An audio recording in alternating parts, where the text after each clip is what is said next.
Hello, everyone. It's wonderful to be up here. My name is Mary Moss, and I am a past president from the great year of 2016, 2017. So it's Throwback Monday.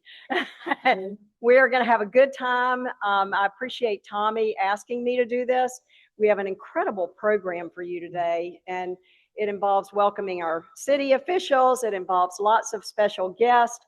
My husband, Bill Moss, and Susan Ross, my business partner, are here. Tom Oxholm is here as our speaker for the day. And full disclosure, I've been working on an effort with him, this Education is Everyone's Business, for quite some time. And I'm just thrilled to be able to welcome everyone and to say greetings. Did you have a nice weekend? Yeah, had a great weekend, I hope. All right, so the first thing I have to do is a confessional. See that QR code? And see that QR code? I have been a habitual offender. And they know me when I call. The tickets are expensive. And I've paid them. And then now I hear that they are going to stop voiding your tickets. They are going to stop that. That is a big personal sacrifice for me personally.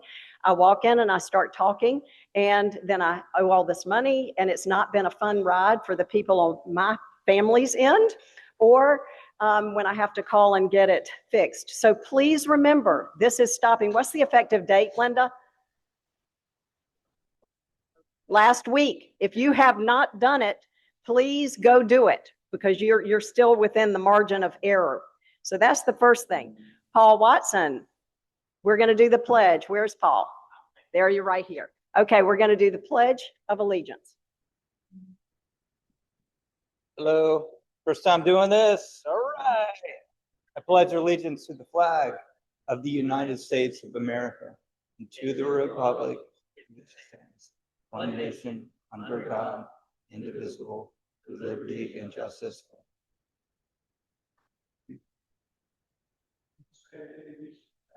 forever waves of praise, for vertical mountains smash, of America, I'll shed His grace on thee, and crown my with from sea to shining sea. All right. Am I doing the prayer? No? Yes. Let's do the prayer. All right. God, thank you for this day. Thank you for the time that we have together where we can gather as Rotarians, eat good food, and hear from speakers and learn from one another. I pray that you'll bless us this week, help us to serve others, serve our community well, and be a good example for how to live in this community. In your name, amen. You did a great job. Thank you so much. All right. So we have guest member highlights and member highlights. Jen, ready? All right. We are going to introduce our guest. So I'm going to go around the room. You're going to tell us who you are, what brings you to Rotary, and what you do. We'll start with Megan. Good afternoon. My name is Megan Cates. I work at the Alexander Family YMCA as a membership director, and I'm here today as a prospective member, but also daughter of John.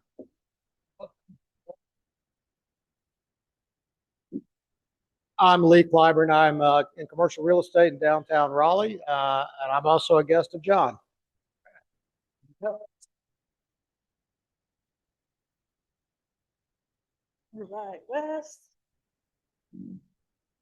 Hello, I'm Wesley Hudgens. I'm a guest of Tommy's. My company is focused on reviving old methods of mental arithmetic to try and improve math education. So I figured I was appropriate to be here today. All right. Hi, Zach Manor, City of Raleigh Urban Forestry, guest of John. We've been partnering with Raleigh Rotary on the 250 oak trees for the 250th anniversary of America. Thank you. Good morning, good afternoon. Daryl Kane, also with the City of Raleigh, Raleigh Parks, and ditto what Zach just shared. I'm Lynn Dixon with Mark Marietta, and we also have been assisting with the Oak Trees and 250-year anniversary. Hi, I'm Susan Ross. I'm past president of the Durham Club and happy to be visiting with you today. We're going to have Tom speak at our club in a couple of weeks, and I thought I would come get a preview. And Mary Moss and I have been friends since first grade and started a business together 18 years ago and retired together this year. So it's been a great ride. Hi, I'm Bill Moss, sometimes known as Mr. Mary Moss, and I'm here to hear. Oh, I see Kirk Warner back there. You know, he is a very subtle person. There you go. Anyway, here to hear my old fraternity brother, Tom Oxholm, tell us good things. We'll hear from you in a second.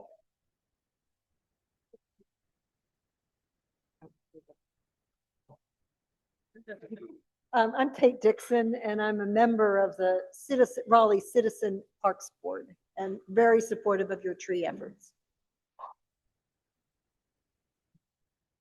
Good afternoon, everybody. My name is Stephen Bentley. I'm the director of the Raleigh Parks Department. We collaborate with you on trees and a whole bunch of other projects and always appreciate the support of the Rotary. Thank you. Thank you. We're going to do a little bit more on the trees in just a minute, but one round of applause for the city of Raleigh. Yeah, I mean, that was awesome. You've been amazing. You've been amazing partners. Okay, Harrison, coming up with membership. Thank you so much, Mary. How is everybody doing today? Well, it's good to hear. Thank you all for being here today. My name is Harrison Turner. I get to serve this year as the immediate past president of the Rotary Club of Raleigh. It's a wonderful position to be in. Also, I get to be back on membership, which I absolutely love. To our guests, thank you so much for being here today. You'll see today a little sneak peek of all the things that the Rotary Club is doing here in Raleigh. Just to say plainly, you might be here today for the tree campaign and seeing the things that we've done with the America 250 campaign. Whatever your reason is for being here, you're here because you also share something that we share, which is service above self.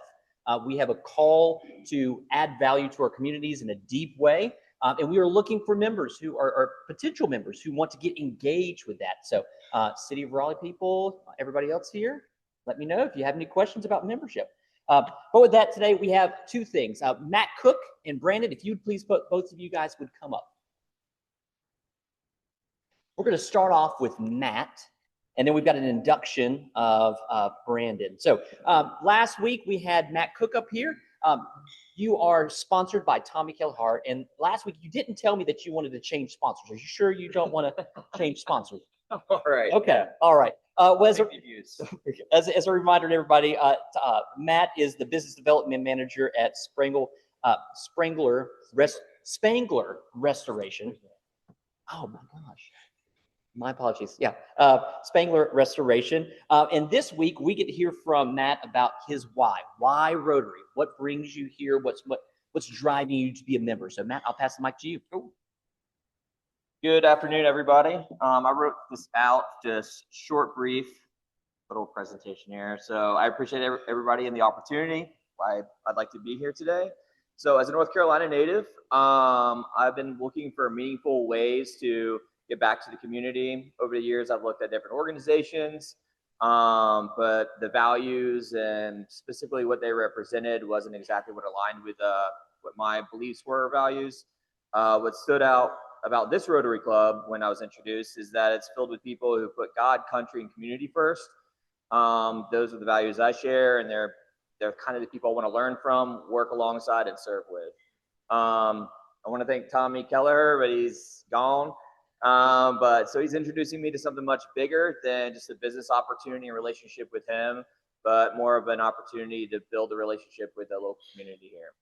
So I'm excited to share my skills and be a part of y'all's team. There you go. That's right. Matt, thank you so much for being a part of this journey and being part of this family. Look forward to having your induction next week. And for those who haven't introduced yourself, please find Matt after this meeting and connect with him. And now we have the honor of inducting Brandon Bidding today as a member of the Rotary Club of Raleigh. Now, Brandon wasn't here for his second reading, so I asked him prior to doing his induction if he would be willing to share his why as well. So, Brandon, I'm going to pass the mic over to you. Why Rotary? For me, my why was just pretty simple. I was just looking to find a way to get connected and to serve. And I guess before you can serve, you kind of have to get connected with the community and understand what those needs are. So Rotary seemed like a good avenue for that. I was brought here by Tiff. I really enjoyed getting to meet everybody, and everybody seems to have that common vision, and I'm just looking to see how I can get plugged in and how I can give back. Well, we're looking forward to getting you plugged in, brother. So Brandon's membership application has been reviewed and approved in accordance with our club's constitution and bylaws. So we will now proceed in admitting you into membership in the Rotary Club of Raleigh, as well as friendship of Rotary throughout the world. Before we do that, we have a few questions for you to answer. So question 1.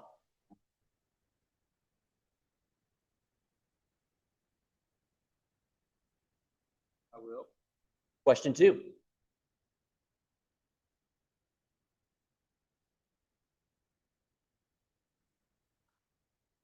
I will. And will you join us in supporting Rotary's efforts worldwide, which focus on these 7 areas: promoting peace, disease prevention, providing clean water and sanitation, maternal and child health, basic education and literacy, economic and community development, and protecting the environment? Beautiful. And fellow Rotarians, Rotary Club of Raleigh, will you join me in fostering and supporting Brandon as he joins our club and adding value to our community through service above self? If so, please say, I will. Beautiful. You got a full family behind you, brother. Now I will ask your sponsor, actually Tiffany, I forgot to ask you to come up. Tiffany, if you would provide Brandon with his Rotary pin, please wear this with pride out in your community. You can either pin it now or just pass it.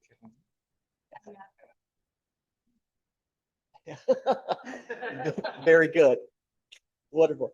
All right, Brandon, I'm joyed to welcome you to the Rotary Club of Raleigh. Rotary Club of Raleigh, please welcome Brandon to the Rotary Club. Congratulations, sir. Thank you very much.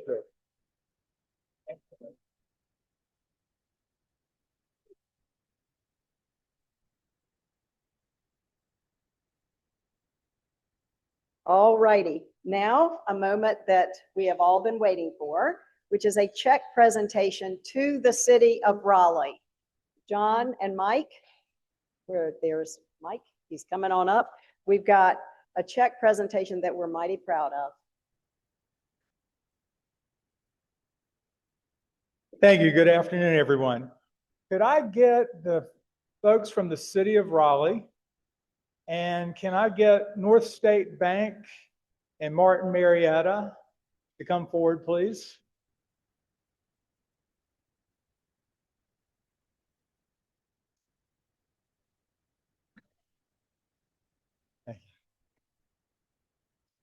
About a year ago, our club launched the America 250 Oak City Tree Campaign with a simple goal: to raise $50,000 and plant 250 oak trees in celebration of America 250.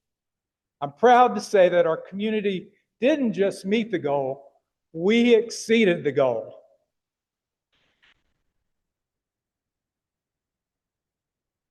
Thanks to our generous support of sponsors, volunteers, nonprofit partners, and our outstanding partnership with the city of Raleigh, we raised nearly $80,000. And because of that incredible support, this campaign will plant more than 500 oak trees in the city of Oaks.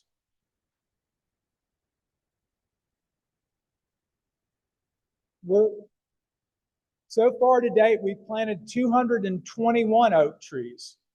But by the time we finish planting oak trees this fall, we will have gifted and planted 250 oak trees with the city of Raleigh, and an additional 250 oak trees with our nonprofit partners. We planted Ford Trees for the Triangle. So, even more exciting than that, 500 oak trees, exceeding the goal. These trees count towards the city of Raleigh's ambitious goal of planting 24,000 trees in Raleigh by our 240th anniversary in 2032.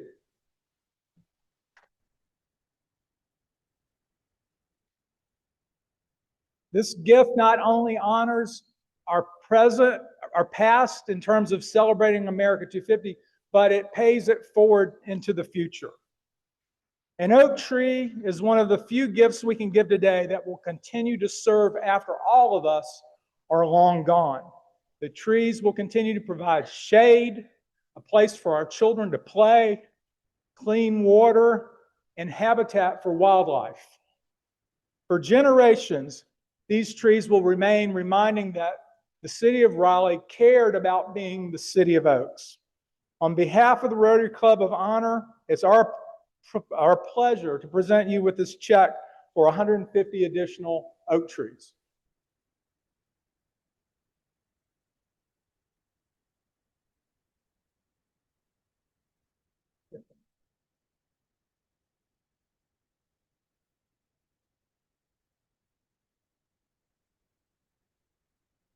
Thank you very much. Stephen, would you like to say a few words? Absolutely. Thank you to everybody who is here, the members who are not here. I heard earlier in your induction, which is an honor to see and hear words like community and shared values. In Raleigh Parks, we basically have 3 rings to our value system. That's the individual value of people, which is your physical and mental health. And then the value of community, getting to know your neighbors in clubs like this. And then finally, obviously, the health of our environment in planting trees. Being the director, I manage 10,000 acres. I have good people that manage 10,000 acres, let's say that. But we can't do that without partners like Planet Forward, the Rotary, Trees Across Raleigh, great community advocates like Kate Dixon, who is always at the phone saying, how can we plant more trees? This is legacy work. I want people to still say when they fly into RDU, I didn't even see the city, and that's because of our trees, and we want to keep it that way. So thank you for everybody. We appreciate the generosity of the Rotary. Thank you. Thank you very much.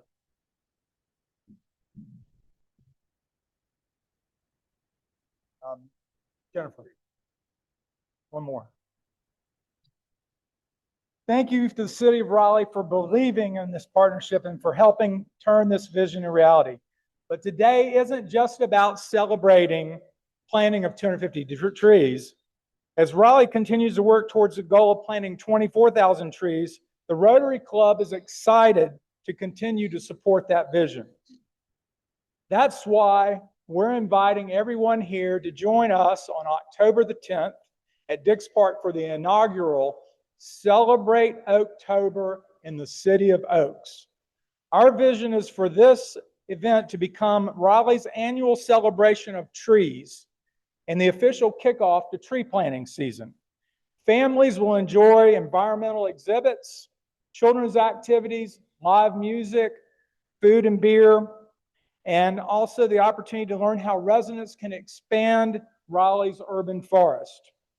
We hope that Celebrate October will inspire thousands of people to plant trees, to volunteer, to support the city's 24,000 tree initiative, and to make it one of Raleigh's signature annual events. Thank you to our sponsors, Martin Marietta, North State Bank, Duke Energy, our nonprofit partners, and especially to the city of Raleigh for making this campaign such an incredible success. Together, we've shown what can happen when a community comes together with a vision. Now, let's build on that momentum. Let's make Celebrate Oaktober a new Raleigh tradition, and let's continue to plant oak trees, one tree, one neighborhood, and one generation at a time. Thank you very much.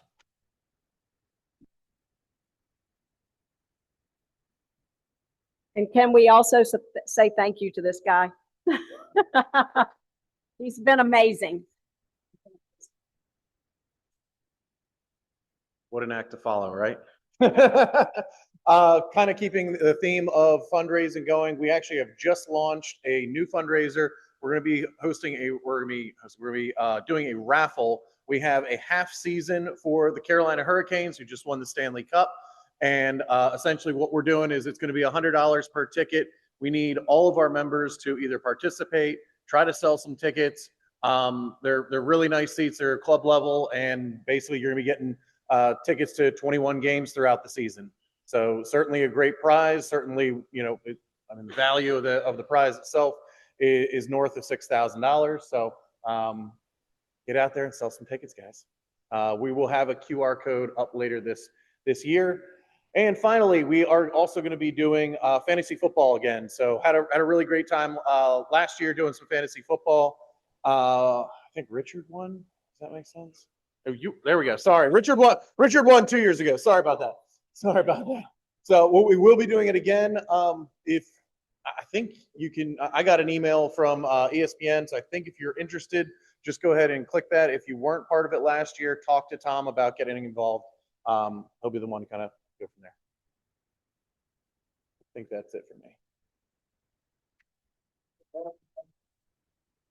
All right, James, our service chair. He's up in lights. Step in it.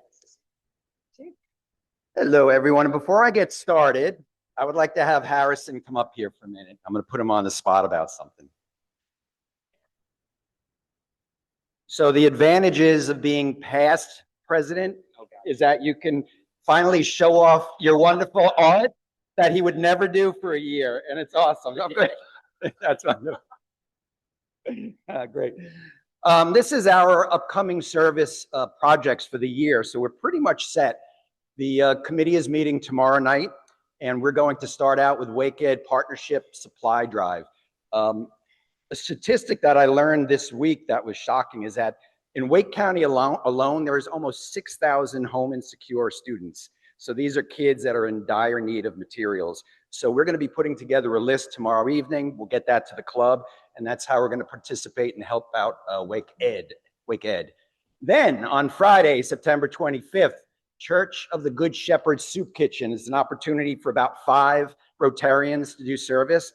I volunteer there, and I could tell you on a daily basis, we serve between 200 and 300 meals. Prepare them, serve them, greet our guests with dignity, and it's wonderful. So that's going to be a great opportunity to help out in September. And then continuing that, the other side of Raleigh is an organization that works to give the homeless a voice, and they're in Moore Square. So they're on Instagram. If you're on Instagram, you could follow them pretty easily. We're going to be serving breakfast one Saturday in October.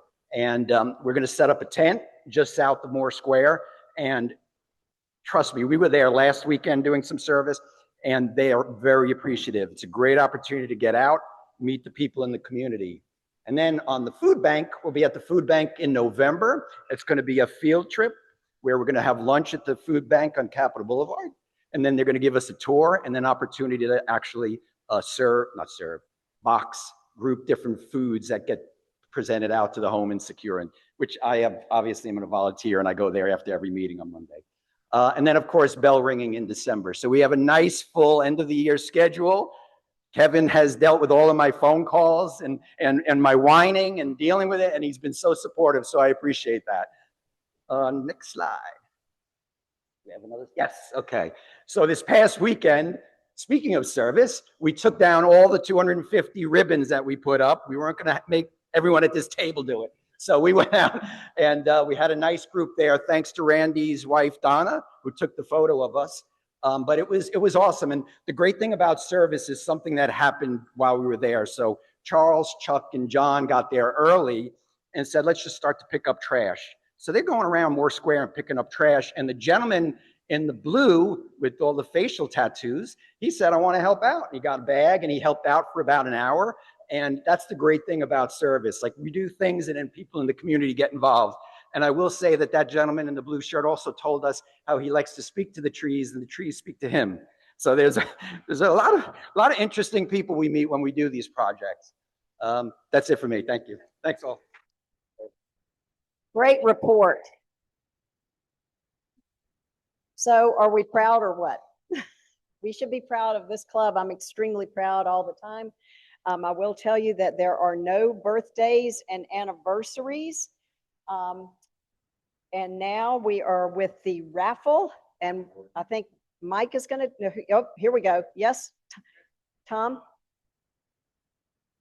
What? Oh, the upcoming meetings. Oh, yes, I should do that one. August 10th, Alejandro Goncalves of Stoa Agency, and I hope I'm pronouncing that right. Streamlining business tools, August 17th, no meeting because it's a summer break. August 24th, Tom Hutchison of New Hope Valley Railway and NC Railway Museum, which is pretty great. So those are excellent meetings. Don't miss them, even though it's summer. So here's the raffle. Here comes Tom. So we have $40 for today's winner, and the big pot is up to $962. Whoa. So I will ask you to pick a number.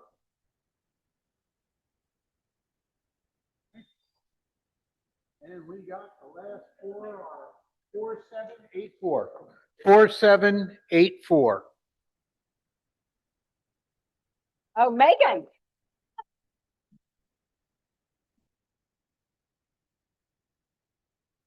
See, it pays to come to Rotary. Okay.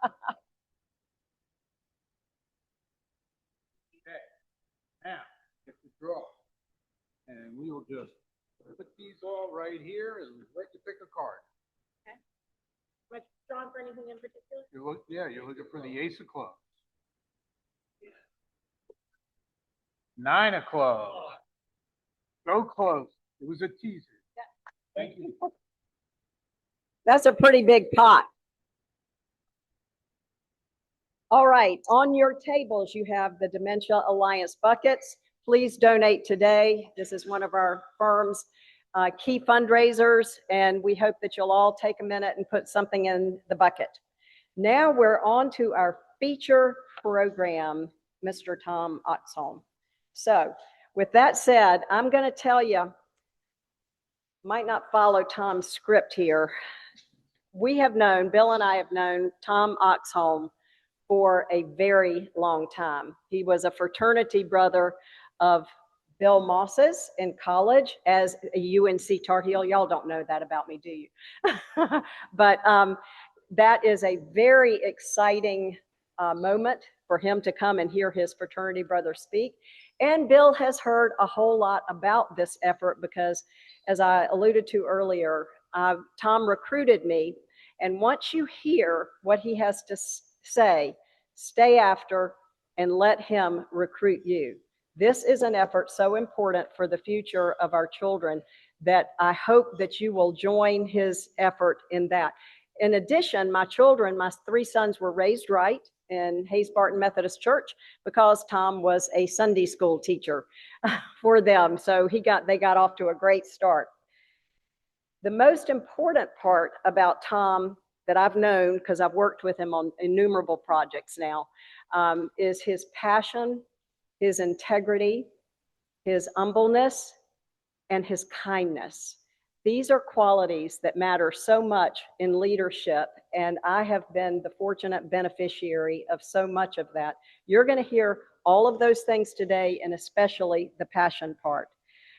He has a shortened resume for me to read because I was going to, and I'm not going to read it all, but I wanted to give him at least 30 minutes even on this program because it takes 30 minutes. So he went to UNC, graduated in '76 with a degree in accounting, moved to Raleigh, 1977, had 2 jobs here with KPMG. And in 1986, he joined a company that I became very familiar with, Wake Stone Corporation. And my goodness, did he perform some miracles there. He joined it when it was just a small firm and took it to be a huge firm. And after 39 years as CFO and executive VP of Wake Stone, they sold to Vulcan Materials in November 2024. So let me tell you about this presentation you're going to hear. It has a lot of numbers in it. Don't question them. You got a CPA, you got a CFO. He has done his research. He was very involved, always has been, in Wake County. He has been on the Wake Med Board, the Wake Health and Hospitals Board, involved in Wake County Public Schools since 1992, serving on 7 bond campaigns, chair for the 8 years of School to Work Council, served 4 years on the Wake County School Board and co-authored A School District's Journey to Excellence with the National Superintendent of the Year, Bill McNeil. He also tutors children in Wake County public schools to this day, and that's a pride point for him. He's been recognized in innumerable ways. 1997 Citizen of the Year by the town of Knightdale. He's been recognized by Wake Ed Partnership. He's been recognized as an A.E. Finley Distinguished Service Alumni, Distinguished Service Award winner by the Greater Raleigh Chamber of Commerce, and in 2025 received the J. Robinson Education Leadership Award from the Public School Forum of North Carolina. He's going to talk about one of the greatest crises in our country and in our state. You get ready for a ride. Thanks, Mary. So this is really going to be a test of my dexterity as I hold a microphone, a pointer. I have two different sets of handouts to look at. Okay. All right, thank you. And I would talk some more and warm up, but I know at 1:30 everyone's going to get up and leave. And so I'm going to walk you through some PowerPoints as well as the handouts in front of you. And it's going to be very fast paced. Now, Mary assured me this is the smartest group of people she knows, and she knows a lot of people. So you'll need to keep up. So you have a paper clip on your handouts, but I'm going to pull you through them pretty quickly and only hit a couple of high points on each one. Same with the PowerPoint slide. Go ahead and put the first PowerPoint slide up there. On the, thank you. Now, before we get to that, I want to talk about the shortest handout you have, which is this one right here. And in the upper left-hand corner, it says education is everyone's business. This is not a nonprofit. I'm not here to ask you for any money. There's nowhere to give it to. It's not an entity. This is a grassroots organization of business leaders who are made aware of what's going on in K-12 funding across our state that I'm sure, pretty sure, you all do not know. Of the 400 and some people that I've presented to over the last 4 months, 370 of them have signed up to get involved. And it's important because business leaders do not talk to legislators. And how do I know that? Because I've been talking to legislators. In fact, Destin Hall is chairman of the House. His education policy advisor is a fellow who is a representative from Wilkes County for 8 years. So months ago, I asked him, well, how often did you hear from business leaders about corporate matters, tax matters, anything? He said, I never heard from business leaders about anything. I said, well, how about K-12 education? Did you ever hear from business leaders about K-12? No. I said, well, now you've been with Destin Hall for a year advising him on education. How many business leaders does Destin Hall hear from about K-12 education? He says, none. It's just the same, that we don't hear from business leaders. So I'm just curious, how many of you have contacted a legislator to talk about education, income tax cuts, corporate tax cuts, anything? Raise your hand if you've contacted. So a few people have. Maybe it's job related, but most of us do not. So this education is everyone's business is a throwback to the 90s, when was the last time we had a crisis like this in public education. At that time, Governor Hunt pulled Governor Martin, who just finished his 2 terms, together. And they said, we are 48th in the country in teacher pay and 46th in total funding. That's not a recipe for success for North Carolina. We have to do something. He invited business leaders, big companies, power companies, banks, utilities, big private companies. 40 of them came to Raleigh in one afternoon, and they heard the problem from a Democrat and a Republican former governor. And in one afternoon, they all agreed, you don't have a choice. You've got to raise taxes because we have to fund education better than we're doing now. And when you do that, we will support you. And that's what happened. And that was the last time we had a tax increase in North Carolina, corporate or individual, was the late 90s. By 2001, we were at 25th in funding across the country and 25th, a little higher than 25th in teacher pay. Now, bringing it forward to today, what do we think of when we think of education? Do you think much? Not many of you probably keep up. Some of you might keep up with it. What do we hear about business? We're number 1 for business, right? Or number 2, depending on who's rating us. Everything must be pretty good. No problems, no concerns. But I'm going to walk you through some of the things that have happened, and you've been aware of some of this. So on your first handout, don't quite look at that slide, but the first handout is just for color, and I want you to look at the first page. We ended up being last in the Southeast in teacher pay at $41,000. And if you look at that first page, you'll see Mississippi was higher than North Carolina. Now, a number of you look older, and if you're like me, we always said, well, no matter how bad it gets back here, thank God for Mississippi, because at least we're better than somebody. If you're from Mississippi, that's not being meant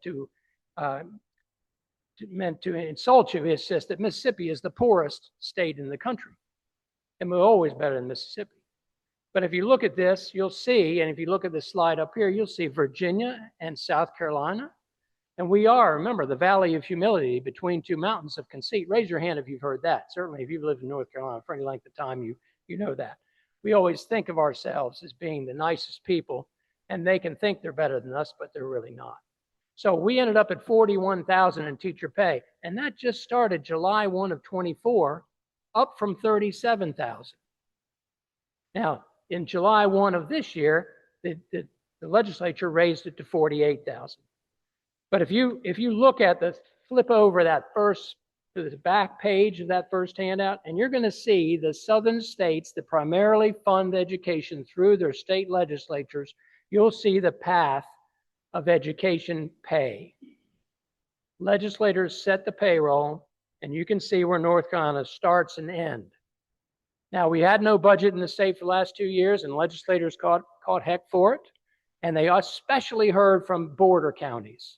Because as you can see on that slide, and you can see if you could read this better, Virginia and South Carolina were paying $5,000 at least more than North Carolina. And if you live in a border county and you have a license to teach that you earned by going to college, then you can go across the border and teach in any state and make at least $5,000 more. And when you're only making 41, 5,000 is a lot.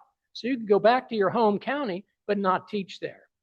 And we have a lot of border counties. And the border county people were screaming about it. So they raised teacher pay from $41,000 to $48,000 for first-year teachers. Okay. So I want you to take your next handout. It's a chart. This comes, by the way, all this is public information. This comes right from the general statutes, as does the next information. This was in July 1 of 24, when they put in a $4,000 raise, similar to what just happened, is you'll see that's 10 payments of $4,100 a month. So if you're looking at this handout right here, you can see on the left side, this is all we pay. We don't pay for master's degrees anymore or PhDs, just undergraduate degrees. And we started at $4,100 a month. And then you can see every year you would get a $75 per month raise. So on a 10 payments, it was $41,000. Then next year, $41,750. Then $42,500. Right. So some improvement, but it took 15 years to get from $41,000 to $53,880. Now the reason teacher pay is so important, the number one line item in the state budget is K-12 education, at over $12 billion on a $34 billion budget. And of that $12 billion, over 60% is teacher pay. We have 100,000 teachers in our state. So when you raise teacher pay, it costs a lot. Okay, just keep that in mind. But it took from $41,000, 15 years later, you would make $53,880. Now let me ask you, in your business, this is going back to July of 24, how many of your people did you hire that were going to make $41,000 and you told them, you know, you stick around 15 years, you'll be making $53,880. Now, I promise you, not a single business ever survives like that. What's worse is what happens after year 15. So look on that schedule. This is, again, 2 years ago, but you're going to find what they just did didn't solve a problem, it made it worse. So after that, you don't get any more raises. You don't get any more raises as a teacher, unless you make it to year 25 and you get one more raise and never again. You mentioned tutoring. I've been tutoring in a magnet school downtown Raleigh for second graders. They're very cute. I am qualified to tutor second grade math. They teach it differently, but it's still addition and subtraction, and I'm still pretty good at it. So I can, and they are cute, and they love the people who visit them and bring them lifesavers. So, but this is the pay scale. It was put in 41 at 41,000. It moved up from 37, and it put us out of last place at that time. Then we didn't have a budget for 2 years. They proudly came in the legislature this year and changed it to 48,000. That next slide is, the next handout is 48,000.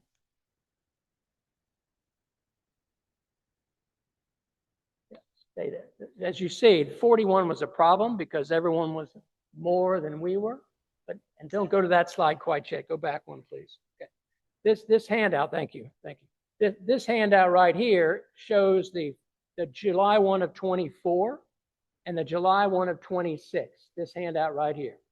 So let's look at that one, please, in front of you, because you'll see the 4,100 per month, 41,000, just add a zero to it. And you see it went to 4,800 a month. That's not on the screen. It's only in front of you. It's not up top. 48,000. And look at what, if you stay a year, you'll make 48,250 the next year. Then 48,500. Then 48,750. After 4 years, you're all the way up to 49,000. In year 15, you're up to 56,000. Your total career as a teacher from 0 to 15, you get a total of 8,000 in raises in North Carolina.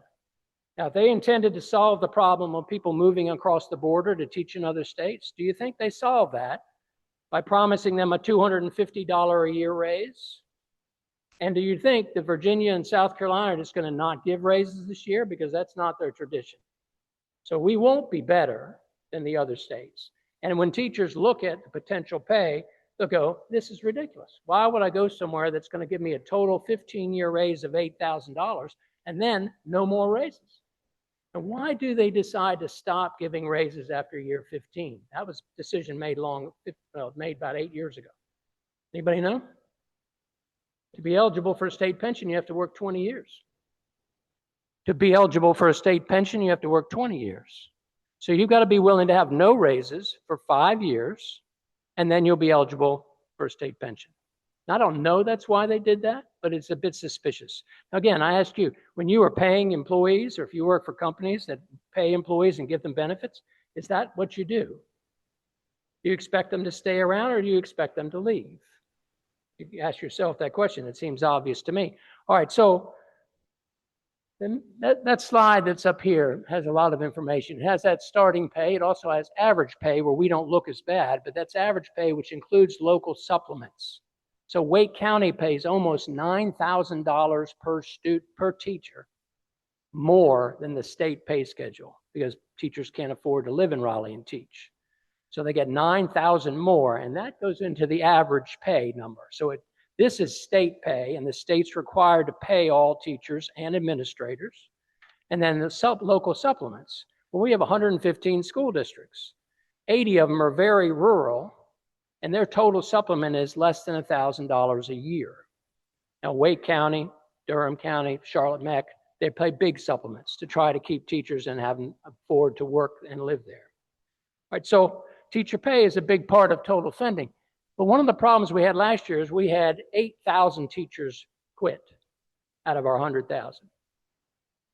Now, why did they quit? There's a lot of reasons. Some may have moved out of state. But if you talk to a lot of them, they realize we can't afford to be teachers. When I talked to the head of Pendo, I said, what are you all doing in this community to get involved? And he said, nothing. He's a friend, by the way. And I said, well, you know, we have a trouble in this community with education. He said, I hire a lot of teachers.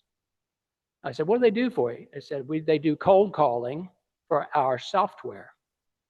How much do you pay them to start? $68,000.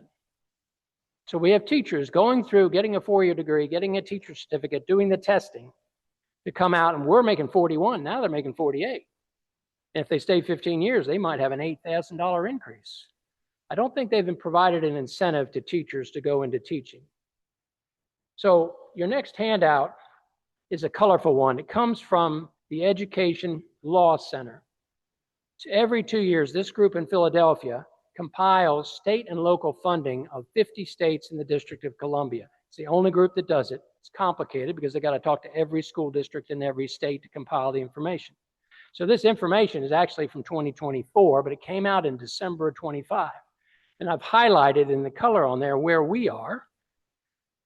And we are way at the bottom. Technically, at that time, we're only ahead of Idaho. You can see we're in 50th place. District of Columbia is near the top. North Carolina at 12,193 per student. state and local. To put in perspective, in Wake County, the state funds us at just under $7,500 per child per year. The county funds us from county property taxes about $4,000 a year. There, the state of Mississippi is in 44th place. Virginia was 37th. And South Carolina, 25th place. Now, interesting, I'm not talking about politics, but I know South Carolina is Republican in all areas. So it's not a matter of Republican or Democrat. It's a matter of the people leading your state and whether they value education, whether they value educators. So this slide up here, go ahead and flip to the next one. So this slide up here talks about that difference. 1,366 is what it would take us to tie Mississippi. We have 1.53 million public school students. We have 150,000 private school students. It would take $2 billion more for us to be equal to Mississippi, the poorest state in the country. $2 billion more on top of the $12 billion that we were funding. And what would it take for us to tie Virginia in 37th place? Over $5 billion more. And South Carolina, to tie South Carolina in the way they value education, it's over $8 billion more to tie them. You raise your hand if you knew that as a business leader and you knew that was going on. Well, I didn't know it. What were we doing? Were we running our businesses maybe and assuming everything must be okay? And we got hooked up with COVID and the bust and the boom and business is hard and you got a thing called an iPhone that drives you nuts 24/7, right? So pace of business is huge. Nobody's really paying attention and nobody is calling their legislator to say, what are you doing with public school funding? We're not doing it. In 23, I hosted a summit with Public School Forum of North Carolina and RTP. We charged people to come. 75 businesses from 30 different counties, bigger businesses like Pendo, Red Hat, RTP Foundation, all kinds of different folks came. And they came and they heard the demographics. They heard this kind of information 2.5 years ago, and everyone was aghast because this has been going on for years. What do? Here's the information. Go talk to your legislature. Come to short session in the spring of 24. Everything you would need to go talk to your legislator. Do it. And nobody did.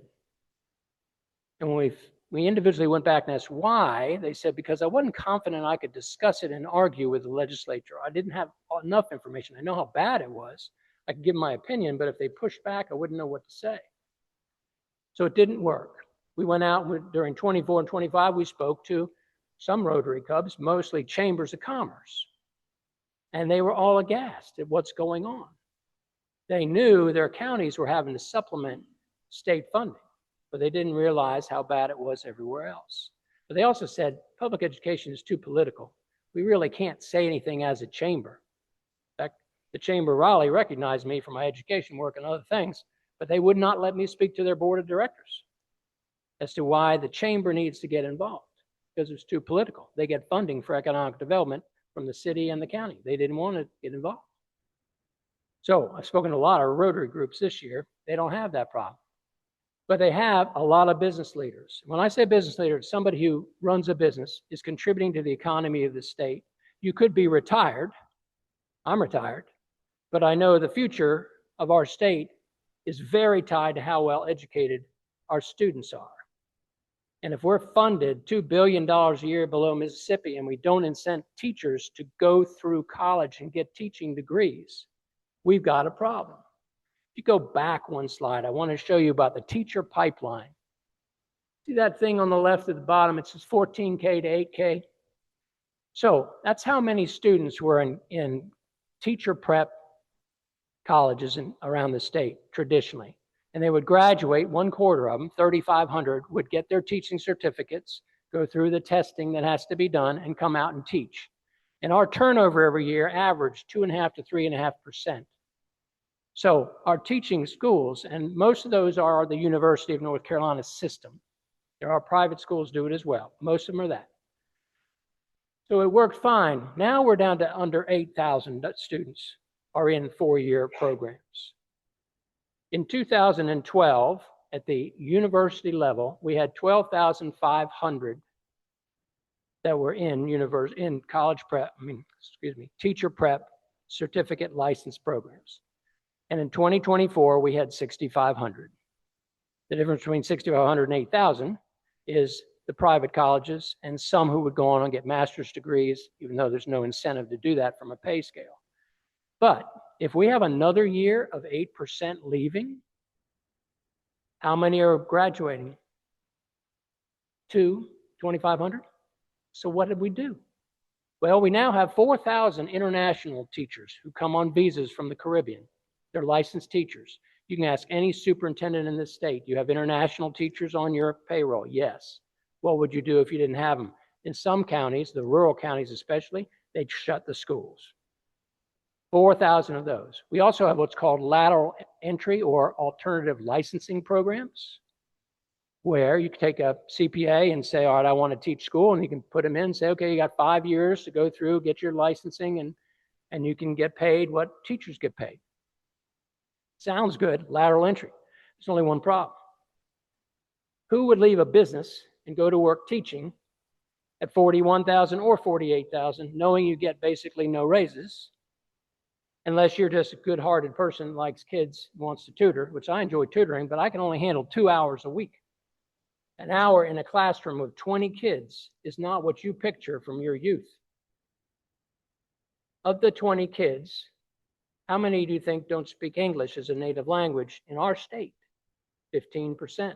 Now that's on average across the state. I work with the Eastern Wake County Schools in Knightdale.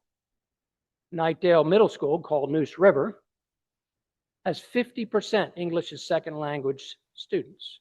25% hardly speak any. Does our state fund English as second language programs? No. They rely on other children to translate for them. Or the county provides money that the school can then get somebody. Of that whole 900 at Neuse River Middle School, the whole school qualifies for free and reduced lunch. It's 95% kids of color, 75% live below the poverty line. And how many social workers does our state fund? Used to fund on a national average. Now we fund for that school 1 social worker, 1 psychologist, 1 assistant principal. Our state has slashed funding for schools since 2011, actually 10. And when our economy was rebounding, doing well, what did they do? Started rebounding in 2014. Things started getting better. Did they restore all the things that were cut? No. They didn't restore anything. Teachers got no raises at all from 2009 through 2014. From 2014 to 24, they got raises 4 times. On just a CPI inflation index, they make $10,000 a year less now than they made in 2002. And yet they're still teaching. Well, I asked them, why do you do this? I asked the one who I teach, 35-year principal, 20 little angels in her class, 3 who don't speak English, and 2 I could diagnose with ADHD because they will not sit still. That's what a classroom looks like. And she said, because I love teaching and I love these kids, I'm not leaving them. So we are educating our children, our future, on the backs of teachers that love teaching and educating. But the kids who are coming out and starting, that can't afford to be teachers, are quitting. We have another 8,000. They're not 4,000 more people with visas ready to come to our state. And call a superintendent sometime and ask him about this stuff. Somebody told me all this stuff. Could it possibly be true? They've heard this. Robert Taylor's heard this presentation. He signed up to help. So what did we do when things started rebounding? We didn't put it in education. One thing we did start in 2014 at the same time was vouchers. One of your handouts is about vouchers, and I'm running out of time. So I will tell you that if you just look at a couple bullets on there, vouchers were designed for poor children to leave failing schools where the percentage passing end of course tests weren't very good. The ones passing end of course tests weren't very good, and that's what they were designed to do. But nobody signed up to do it. Students didn't leave. Parents didn't put their kids in private schools. They could have gotten up to $6,000 to do it. They didn't do it. Well, private schools do not provide transportation. They don't provide free and reduced lunch, breakfasts and lunches, and they don't do special education. And a high percentage of poor children have special education needs, so they weren't leaving. So from 2014 to 2024, although the money was there and the Senate and House kept putting more money available for that, no one went. So in 2024, they decided they'd already raised the income level to 100,000 in 2023, and that still didn't generate many people. So they removed the income level altogether. These are called opportunity vouchers. And opportunity vouchers now apply to anybody who have children in school, and they don't ever have to have gone to a public school. They can just apply for a voucher to pay to the private school they choose to send their students to. And in 24-25, the legislature appropriated $616 million for that. In 25-26, $640 million. In 26-27, they just appropriated $705 million. Children don't have to be in public schools or ever have gone to public school, but they're now eligible for a voucher that if you make more than $250,000 a year as an individual, you still get a $3,500 voucher to help you pay for your private school. And the phrase that they use is, hey, school choice, who doesn't like school choice? Or money follows the backpack. That is really cute, isn't it? Money follows the backpack. That's money that could have been going into public school teaching. Instead, we're paying it. You all are paying it out of your income taxes. And if you want to know the last slide that you have is about taxes. But I'll hit this. This is the National Assessment of Educational Progress. Those are North Carolina 8th grade going into 9th grade, 31% ready at math, 27% ready at English. Every 2 years were tested. The 26 test scores came out very similarly. We are just below national average. And as our Senate leader said, that's not bad for the money we spend on education. These are kids going into high school where there's no remediation money at all. So 30% are prepared to go to high school, basically. 30% intend to go to college. And the other 70% are going to do what? They're going to graduate. And Christopher Chung, the head of Education Partnership, the EPDNC, the group that brings businesses to North Carolina, you can imagine him recruiting. It's easy to recruit to North Carolina besides all the things we got going for us. Mountains, sea, great universities. We got a great community college system. We got an 87% graduation rate from high school. I'm just curious, do you think he says, by the way, we're funded 50th in education in the country? I don't think that's going on. But vouchers are now set up to go to we've spent $1.6 billion in the last 3 years on vouchers when we didn't have money for teacher raises. That is not right. So the last handout I think you have, or next to last handout you have, is the cut and tax rates. Skip ahead a couple. Those last two slides that you missed talk about how we do not fund early childhood education to get kids ready to go to school. We fund 25%. We only fund it if counties will match the money. The other is CTE. CTE is very successful. We fund a fraction of the cost. We don't have enough money. Go one more slide. We're number one for business, 50th in funding. Next slide. 87% of the money for vouchers, you don't have to go to public school or ever gone to public school to get. One more slide. This is the tax rate history. So what happened in 2014? When we started opportunity vouchers and the economy started to rebound, we started tax cuts. Who knew what the corporate tax rate was? Corporate tax rate, C Corp, like Wakestone, Martin Marietta. Right? We paid 6.9% from the late 90s till 2012. By 2015, that rate was down to 5%. And you can see the yellow line, what the corporate tax rate has been. It's currently 2%. It's legislated to go to 0. In 2014, they passed all these cuts so that anybody that votes to stall these or change them or increase has to campaign on raising the tax rates. It's like a death knell for a politician. That's the corporate tax rate. Every 1% in corporate tax rate percentage is $800 million into the general fund. So we've gone from 6.9 to 2, right? The individual rate was 7.75. It had come down to 5.75. It's now at 3.49. There is a constitutional amendment on the ballot for November to limit our individual income tax rate to 3.5 permanently.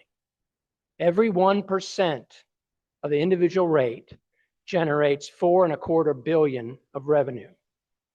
How in the world does Virginia and South Carolina, how do they afford to pay what they're paying for education? Why aren't we doing something? We're not doing something because the legislature tell you it's a tight budget year. We're doing the best we have with the money we have. And we don't have any money because of this.